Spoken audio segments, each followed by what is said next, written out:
berkualitas, rekam jejak jelas, lanjutkan.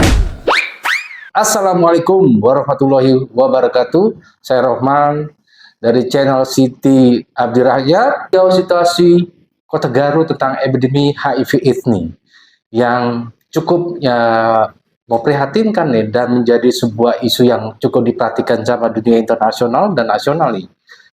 Saya sudah lama tidak ke Garut nih. Kali ini saya ada ditemani orangnya udah bekaratan lah. Bekaratan dia. Bengkotnya Garut. Nama saya Deden Supresiana. Ya. Kang Deden ini salah satu direkturnya program di PKBI Garut ya. Di sebuah organisasi masyarakat sipil yang paling tua di Indonesia, yang ngurusin dari sejadah, Adam Jadah, Ceksunana. Ya. Oh ya Kang, kita hari ini mau bahas ini nih tentang apa? Tentang situasi epidemi HIV/AIDS di kabupaten ya. Saya jadi kota aja inget ya, karena lihatnya suasananya kota aja nih. Kota ya. Masih kabupaten. Iya kabupaten ya, kotanya bersih, sejuk, bahkan nggak mau pulang. Oh ya Kang, bagaimana Bang situasi epidemi HIV/AIDS di Kota Garut ya? Kabupaten Garut ya. Garut. Ya, jadi memang ya sebelum masuk ke konteks pertanyaan Kang Amang tadi ya, jadi memang juga Kabupaten Garut itu juga memang juga salah satu wilayah intervensi ya untuk program HIV/AIDS. Nah kebetulan juga PKBI Garut yang diberikan mandat untuk mengawal. Tidak hanya Kabupaten Garut disebutnya PKBI Garut itu, tapi juga dulunya pada tahun 2016-2017 4 kabupaten kota ya di wilayah Timur. Tidak hanya Garut tapi juga Kabupaten Tasik, Kota Tasik dan Kabupaten Ciamis. Ciamis ya. Tapi 2018 Ciamisnya diambil alih sama Kuningan gitu ya, berbagi. Kemudian PKBI Garut cuman hanya di Kabupaten Garut, Kota Tasikmalaya dan Kabupaten Tasikmalaya begitu. Jadi main di dua kaki ya. Kita intervensi masuk di Kabupaten Garut. Ya seperti kita ketahui ya Kang ya, bahwa ada sekitar 7 populasi kunci ya, yang berkaitan langsung dengan intervensi program HIV/AIDS. Nah jadi memang untuk yang di Kabupaten Garut sendiri sebetulnya dari 7 populasi kunci tersebut ada semua sebetulnya Kang. Karena juga kita pernah mengintervensi itu dari mulai tahun 2010 ya. 2010 kemudian secara mandiri gitu dengan teman-teman komunitas, dengan teman-teman KDS. Kemudian per 2013 kami dapat dukungan resmi dari Global Fund gitu melalui mekanisme pembiayaan Round Egg gitu ya. Iya, Round Egg ya. Untuk yang 7 populasi kuncinya. Nah, kan kalau bicara tentang epidemiologi, kasus dari kasus HIV/AIDS yang akan pantau nih selama setahun terakhir, populasi besaran mana nih pada kelompok MSM, laki-laki yang melaki atau PWIT atau pengguna nafas suntik nih? Iya, dari 3 populasi kunci yang dimandati ke kami, memang trennya sih yang kasus secara epidemiologisnya gitu ya, dari baseline termasuk juga dari proses yang kami lakukan melalui kegiatan penjangkauan, itu memang yang paling dominan ada di komunitas laki laki sebetulnya. Ada sekitar 3.000-an lah ya. Banyak juga. Dalam waktu sampai dengan pengukuran kemarin ya kita. Berapa tuh estimasinya? Estimasinya sih belum keluar untuk kayak itu ya. Saya belum mengetahui secara pasti karena memang estimasi yang tadi itu 2020 gitu ya, yang Kemenkes itu. Saya lupa tuh besaran per populasi kuncinya kan. Yang saya ingat justru hanya diestimasi untuk yang kasus ODA-nya gitu yang positifnya gitu. Nah, kalau yang untuk per populasi kunci, saya lupa dia harus buka-buka lagi gitu kan. Tapi untuk yang epidemiologi yang telah kami lakukan sampai dengan kemarin November itu ada sekitar 3.000 untuk Kabupaten Garut untuk populasi yang LSL. 3.000-an ya. Jadi kelompok MSM atau laki-laki suka lama laki-laki ada 3.000-an ya estimasi ya. Yang terjangkau itu berapa tadi? Yang terjangkau itu sekitar 3.000. Ya. Kalau yang target gitu ya, target yang diberikan mandat oleh program itu sekitar 2.500 atau 2.200 sampai 2.500. Besar juga ya ternyata ya.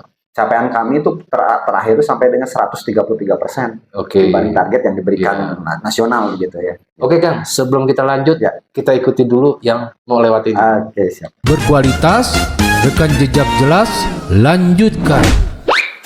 Assalamualaikum, kembali lagi di channel Siti Abdirahya. Ini cukup menarik. Kita tadi sudah melihat sedikit mendapatkan sebuah informasi. Kang, tadi kalau kita bahas terkait dengan gambaran etnografi dan epidemiologinya ya, Lalu apa yang diupayakan pemerintah dan teman-teman NGO atau PKBI melihat situasi ini, Mas, situasi HIV/AIDS yang cukup lumayan besar nih angkanya. Iya, betul.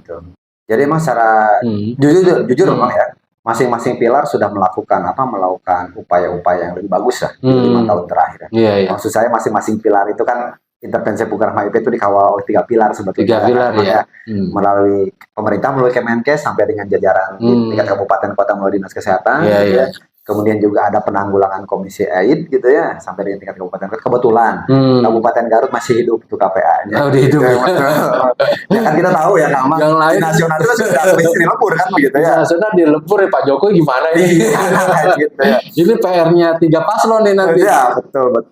Itu kelihatannya sangat penting ya, ada komisi penanggulangan AIDS. Betul, masih diperlukan sebetulnya. Karena memang secara mandat regulasi juga justru kan KPA itu ruhnya ya. Sebagai fasilitator dan dinamisator sebetulnya untuk program ini, jadi menyatukan semua komponen lah ya agar bisa bergerak bersama. Dan yang terakhir civil society ya, pilar ketiga gitu.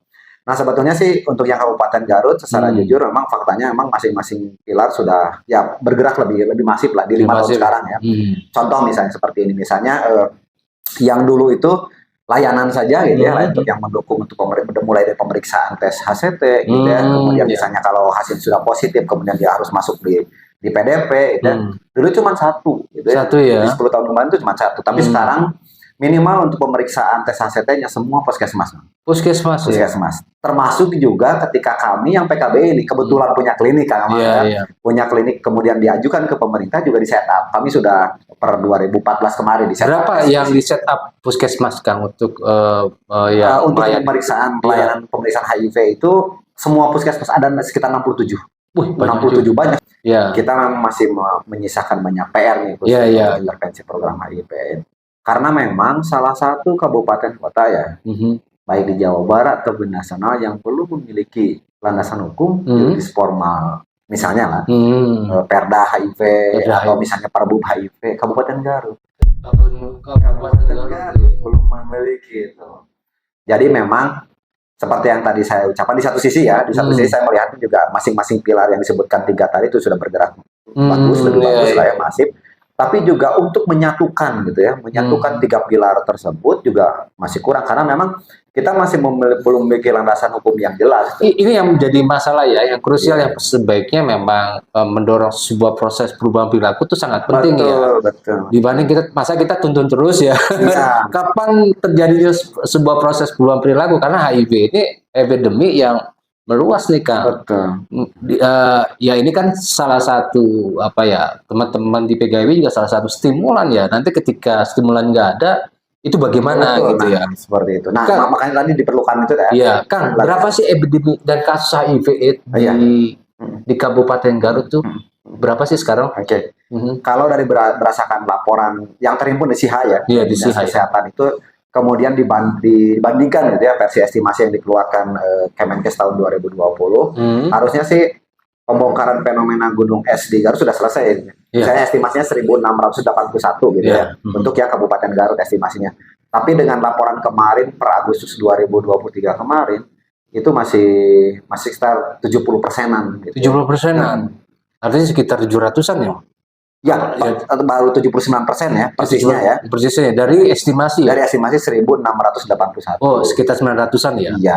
Banyak juga ya? Ya, salah ada 7 kelompok umur gitu ya, dari mulai yang bayi ya, sampai dengan 0 sampai dengan 1 tahun, kemudian balita 1 sampai dengan 3 tahun, kemudian anak-anak ya, sampai usia 18 tahun, kemudian remaja, kemudian usia produktif. Remaja itu usia Genji? Ya, usia Genji. Genji ya? Karena kelompok ini kelompok yang ya menjadi sebuah tantangan nanti 5 tahun ke depan. Tapi kalau dia sakit repot juga itu. Nah ini dan faktanya yang menarik gitu ya di 5 tahun sekarang itu kami sudah menemukan laporan tuh, kalau dulu memang usia-usia produktif yang ya udah dewasa lah ya, di atas 25 tahun. Sekarang itu 5 tahun itu yang usia SMP pun ada, saya menemukannya, karena itu sudah diakomodir oleh sistemnya. Sistem laporan kami bahwa umur itu juga masuk di situ. Masuk enggak gitu ya. Kalau sekarang di sistemnya sudah diakomodir, sehingga memang saya bisa mempatahkan dari laporan staf IT saya gitu ya. Itu sudah masuk tuh usia-usia rentan seperti itu, anak-anak remaja itu sudah masuk. Oke Kang, lah ya. sebelum kita lanjut lebih serius, kita mau ikuti dulu yang satu yang mau lewat ini. Berkualitas, rekam jejak jelas, lanjutkan.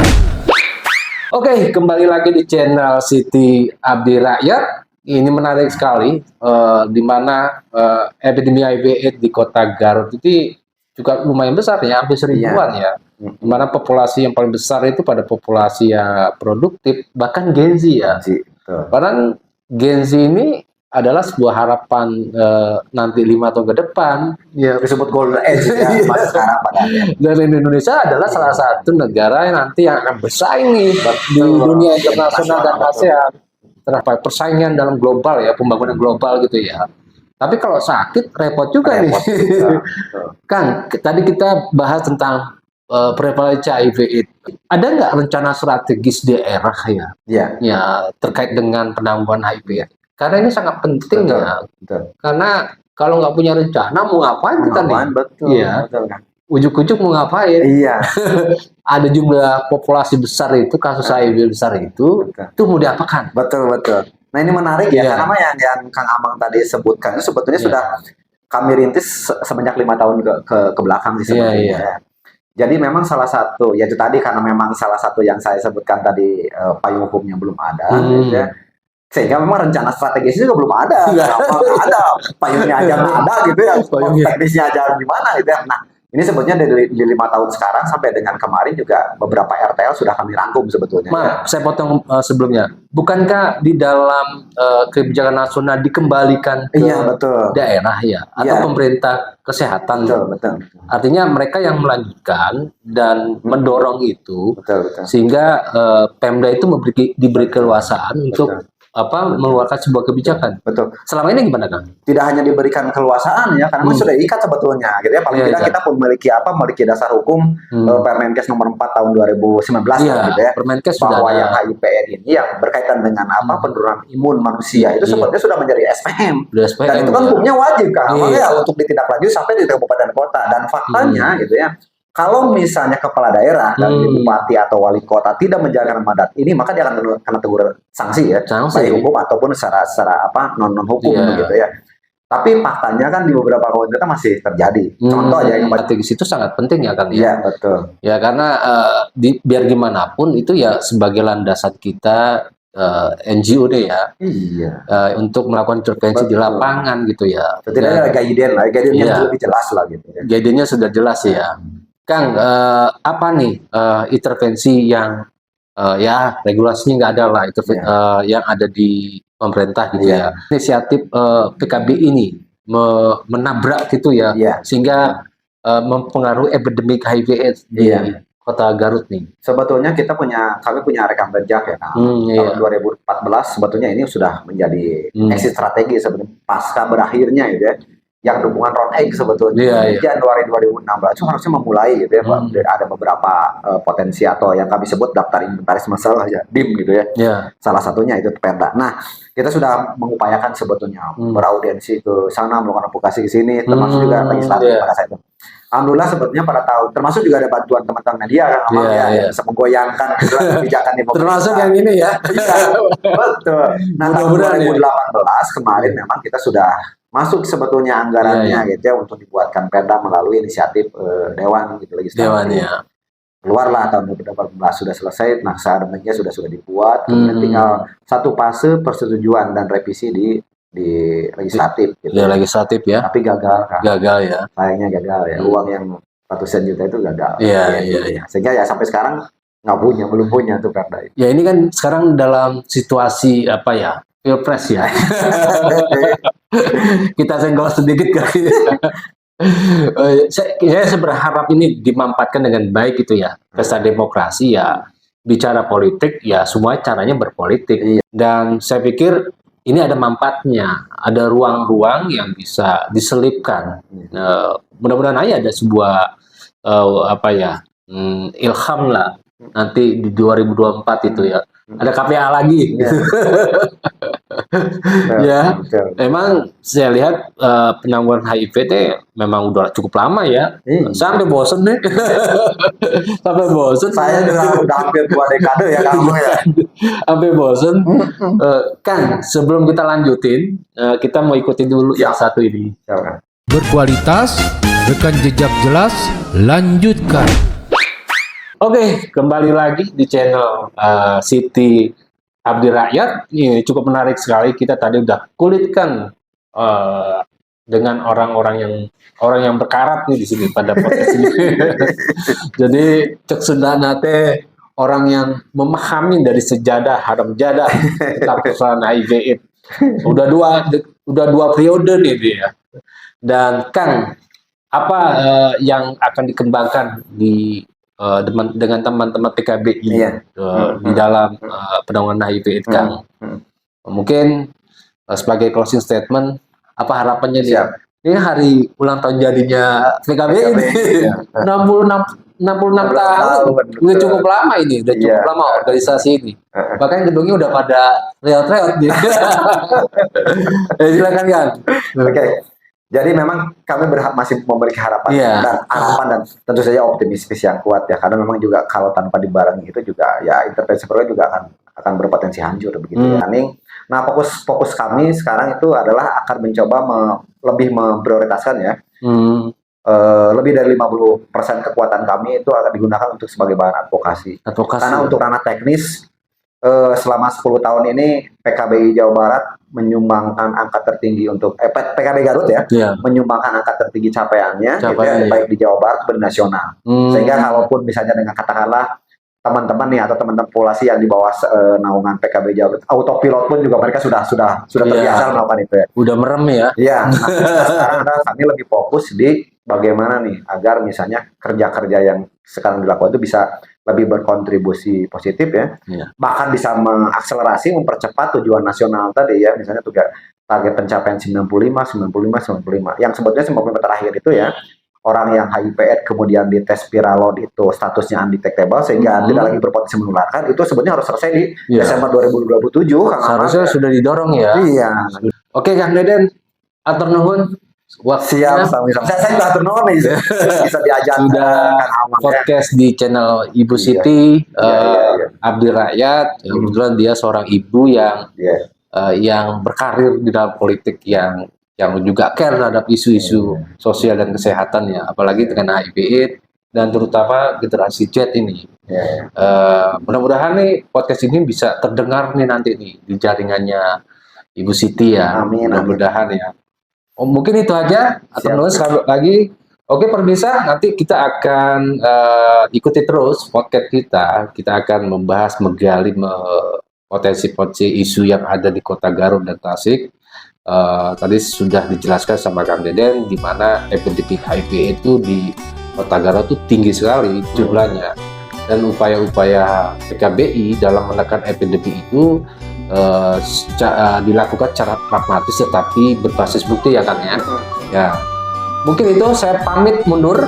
Saya Abdul Rahman dari Siti Abdi Rakyat mau mundur. Siap, Kang. Terima kasih ya. Terima kasih. Assalamualaikum warahmatullahi wabarakatuh. Waalaikumsalam.